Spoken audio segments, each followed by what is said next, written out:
এবার ড্রাইভারের ছেলেকেও এমএলএ বানালেন থালাপতি বিজয়।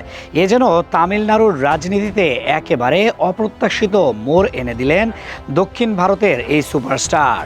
তার দল তামিলাগা ভেট্রি কাজাগামের প্রার্থী হিসেবে দাঁড় করানো ড্রাইভারের ছেলে আর সাবারিনাথন বিরুগাম বাক্কাম আসনে জিতে হয়েছেন এমএলএ বিধায়ক, যিনি প্রথমবারের মতো নির্বাচনে নেমেই ক্ষমতাসীন ডিএমকের বিধায়ক এএমভি প্রভাকর রাজাকে ২৭,০৮৬ ভোটের বিশাল ব্যবধানে হারিয়ে দিয়েছেন। সাবরিনাথনের এই উত্থান নিছক রাজনৈতিক ঘটনা নয়, বরং সামাজিক বাস্তবতারও এক শক্তিশালী প্রতীক হয়ে উঠেছে।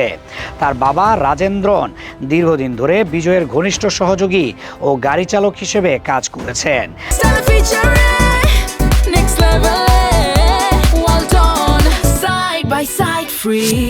আর সেই পরিচয়ের বাইরে নিজের যোগ্যতায় উঠে আসা সাবরিনাথন শুরু থেকেই ভোটারদের কৌতূহলের কেন্দ্রবিন্দু ছিলেন।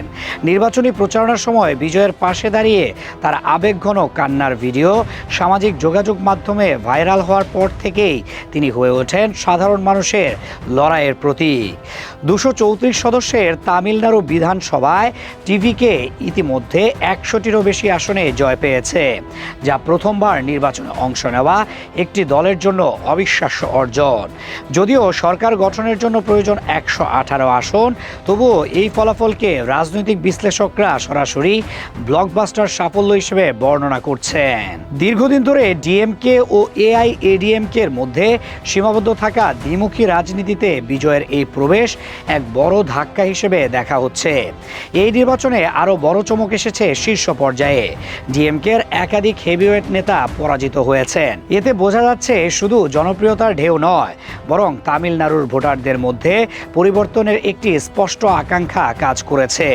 ফলে সংখ্যাগরিষ্ঠতা থেকে কিছুটা দূরে থাকলেও ছোট দলগুলোর সমর্থন পেলে বিজয়ের দল সরকার গঠনের দৌড়ে এগিয়ে যেতে পারে। আর এবারের চিফ মিনিস্টারের শপথ নিবে বিজয় নিজেই।